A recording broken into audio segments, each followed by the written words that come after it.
If you have question you want to ask, go ahead. What is the state of consciousness of a fully enlightened person different from a regular person? Without defilement, without greed, hate and delusion. The consciousness is the same. The consciousness is compared to the clothes we wear. Once you wash it, then you get rid of all the dirty stuff from the clothes. Then you get the clean clothes. It's still the same one, same thing, same consciousness, but without greed, hate and delusion, without desire, kama tanha, bhava tanha, vibhava tanha. And you need to use the practice of sila, samadhi and panya to be able to get rid of all these defilements. Can I ask another question? Sure, go ahead, ask all you want. When the consciousness is fully purified in a fully enlightened being, do they have access to knowledge of the universe that's not possible for regular people? They have more knowledge about the inner universe, the spiritual world, not so much as the physical world. They know more about heaven and hell and different levels of existences. And how much is that dependent on the conditions? So if a fully enlightened being is put into a state of war or conflict, will they lose their ability to have that sense of purification? Because a lot of it is dependent on causes and conditions. The mind, once it's purified, it will always remain purified regardless of the situation. See, because the process of purification or defilement arises within the mind itself, not dependent on the external conditions. Once you have eliminated the cause that makes the mind defile, then it will be always pure. What are the signs? Can you speak closer to the microphone? Sure. What are the signs of a teacher who is an effective teacher, a spiritual teacher? How do you differentiate, because there are many spiritual teachers, how do you differentiate one who will be effective? Well, one you can do is, first you have to study the teaching of the Lord Buddha himself, and the way how he conducted himself and lived and taught. Then you use that as like a standard of measurement. If monks or teachers live up to his standard, then you can be more or less confident that he's enlightened. But you still don't know. You will only know after you study with him, and then you apply his teaching to your practice.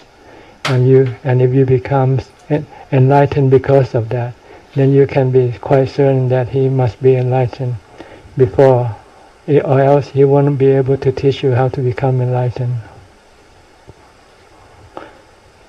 How does somebody who has reached a level of enlightenment know that they have reached it? It's like eating. Once you're full, you know you're full. If you're still hungry, you're still hungry. You don't have to ask anybody. It's sanditiko. It can be proven by yourself. Once you have got rid of a certain amount of suffering, you know that you no longer will have this kind of suffering anymore, because you have eliminated the cause of this suffering, which is your attachment to that particular thing. See? Like your body, a Sotapanna can let go of his body, because he sees the body is not himself, not herself. The mind and the body are two separate things. And the mind knows that the body will have to get sick, get old and die, regardless of what you do.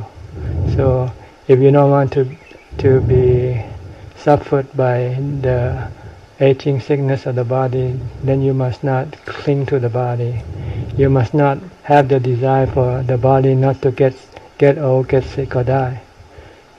Once you let this desire go, then you will no longer be depressed by whatever happens to the body. And could you say a little bit about the phala, there's magga phala. Is there a different experience when an enlightened being has the function of a phala? Is there an experience of a different type of consciousness, or? No, it's just the experience of when you have this acute fear, and suddenly you use the Dhamma to eliminate this fear, then you know there's a change in yourself. You're no longer afraid of death, for instance. So you have to expose yourself to some fear first, you know, whether you can eliminate that fear or not. That's why a lot of monks will go into the jungle, to the forest, to live alone, and expose themselves to all sort of danger. And when fear arises, they use the Dhamma to deal with it. And if they can eliminate the fear, then they know that they have experienced a state of enlightenment. When the mind changes from extreme fear to perfect peace and calm. You know. It is said that nirvana is an unconditioned state, and so everything that we have access to mentally is conditioned, and that's easy to understand when you study the Dharma. But how is the experience in nirvana, which is supposedly unconditioned, different then? Is it a state of altered consciousness? I'm not sure whether you interpret what you read correctly, yeah. But nirvana is a state of mind in which the mind no longer clings to any conditioned things. It doesn't cling to the body, it doesn't cling to anything that arises and ceases. It knows that if you cling to anything that arises and ceases, you will be unhappy when they disappear, when they cease. So this is the mind just understand the conditioned things and no longer cling to them or rely on them to make it happy. Yeah. Right now we rely on conditioned things to make us happy. We rely on the body, we rely on things that we see, we hear to make us happy. But all these things are conditioned things. They rise and cease, they come and go. And our happiness and suffering rise and cease as they come and go. So when you see this with wisdom, then you relinquish your attachment or your desire for these things. Then you remain in the state of not relying on the conditioned things. So the mind, Nibbana is unconditioned in that sense of the word. You had said that a fully enlightened person has access to the internal universe, and so then is it possible for them to know of their past lives and the karma that brought them to where they are? This is a special gift. Not everyone can have it. Some do and some don't. The Buddha had it. He could recollect his past life. And some teachers do and some don't. But this is not a prerequisite for your attainment to enlightenment. It is just like a bonus, a special gift that you have somehow attained in your previous life before. You might have learned how to recollect past lives in your previous life. Ajahn, in Ajahn Mun's biography there is a talk that Lungta Mahabhuar talks about the devas that came to listen to the teaching of the Dhamma. Is that something that was only possible for Ajahn Mun? Yes, this is another special gift. Not everyone who has become enlightened has that gift. The Buddha had it. He taught the devas every night. At night, after he taught the monks, he would teach the devas. You have to have a special connector to connect to these spiritual beings. Some people do, some people don't. But this doesn't make you enlightened or not enlightened. You know. Enlightenment requires that you see everything as anicca, dukkha, anatta. And that is wisdom, insight. Ajahn, how does one know if one has reached a level of samadhi that's adequate to still the defilements, so therefore contemplation is possible? When you have reached full samadhi, all your defilement will stop functioning. So you know. Once you know you can stop them, you can stop them later on. Some teachers talk about being able to see a light as a sign that you've reached that, but that doesn't always happen to everybody. No. When you reach full samadhi, usually everything is disappear, and you sort of floating in space, nothing. You're in emptiness. All you have left is just the consciousness, the one who knows, and equanimity, a sense of peace and calm, without any kind of like or dislike within the mind. It's a state of purification really, but it's a temporary one. Once you come out of samadhi, then your mind starts to come back to the conditioned world, and then the mind will start to react.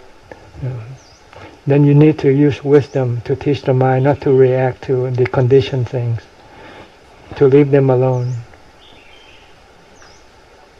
So Ajahn, I had a question about anapanasati, in which mindfulness of breathing. So after a certain amount of time, the mindfulness will prevent thoughts from arising very quickly, and so you can just be with the breath. But is it sometimes I've experienced a stage where the mindfulness is so strong that it can also prevent the perception of the breath coming or going. So is that appropriate, or? No.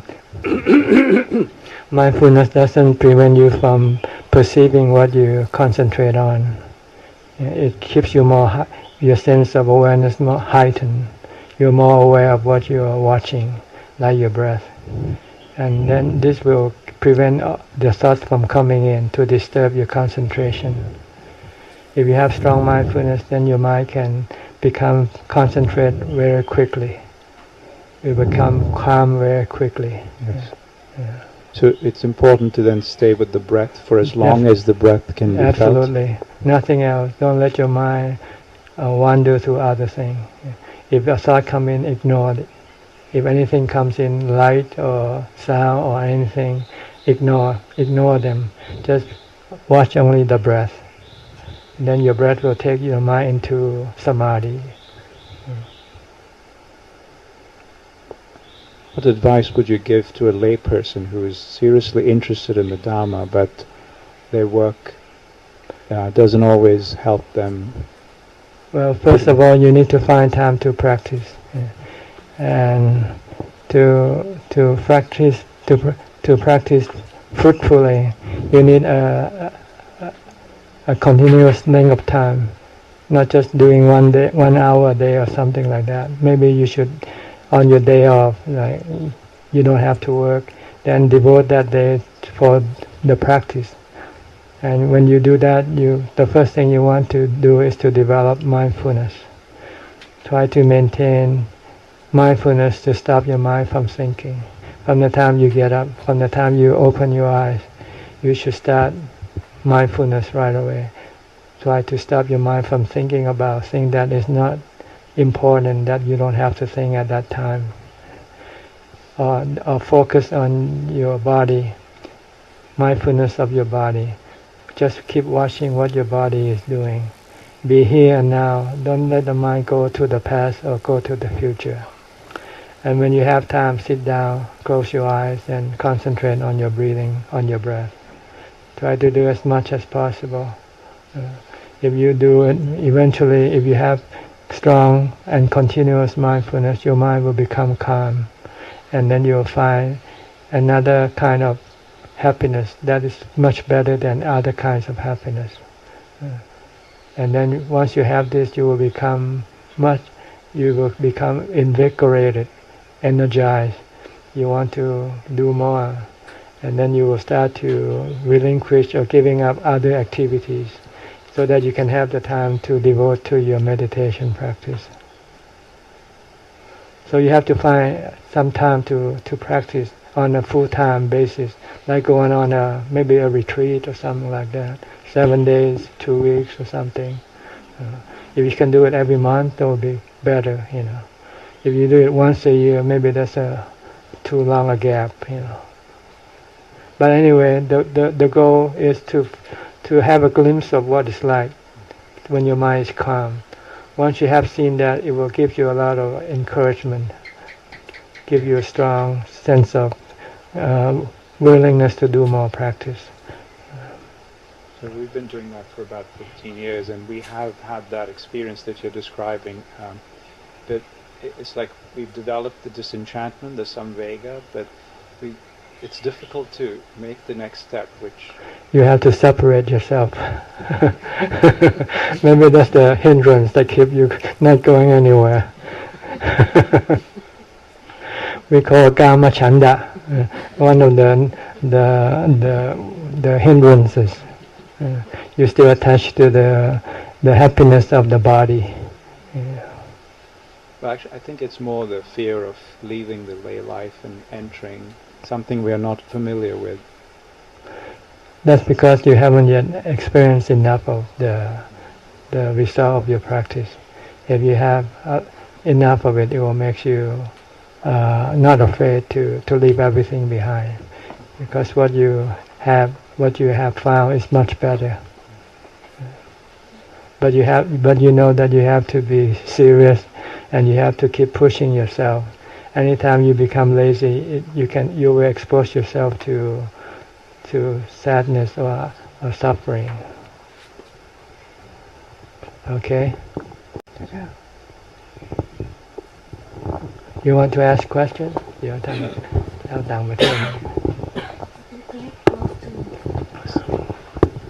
Hello. Thank you, Ajahn, first for taking the time to answer our questions.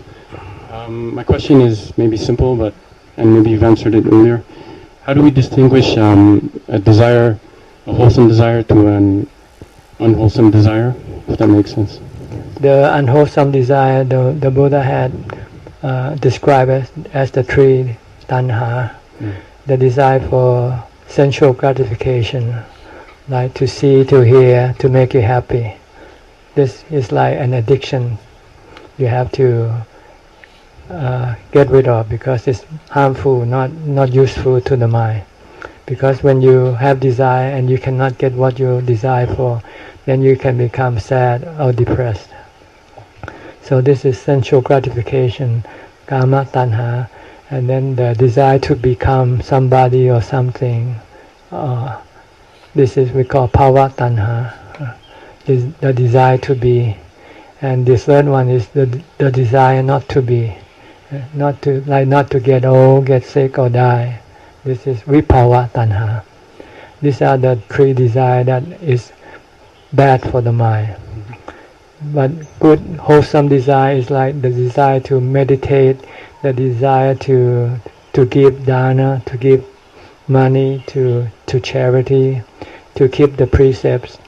These are good desire. So in relation to, like you mentioned, sense desire, or maybe gratification, or those sort of things, it will always start at a very low level before it becomes negative in the sense of greed, in that sense. Yeah. So in our daily life, we're always challenged to make decisions and which are often based on desires. So there's a point sometimes where there's a turning point where we have to either move forward and push a bit more, or take a step back and, as you say, let things go as they arise, for example. You mean when you have problem, what should you do with the problem? For example, yeah. You can either take it or leave it. If you leave it, then your problem will disappear. If you still want to take it, then you still have to solve the problem. And if you cannot get it, then the problem will still be there. The problem will only disappear when you get what you want. So it's better not to get what you want, because whatever you get, one day you're gonna lose it anyway when you die. So in that sense, is that if there's a few people involved, if it's in a work scenario or in a relationship scenario, there's more than one person involved, so if the decision is from my part, it could be seen as selfish or not considerate for the other people. Well, or is that solely to my decision? It depends how you define the word selfish. See, if they define that selfish is for you have to suffer for other people, then you don't want to be. You rather be selfish, right? Mm-hmm. Yeah. So as long as you're not hurting other people and you withdraw from them, I don't think that's selfish. Yes. I think that's wise, that's wisdom. Okay, thank you. Okay.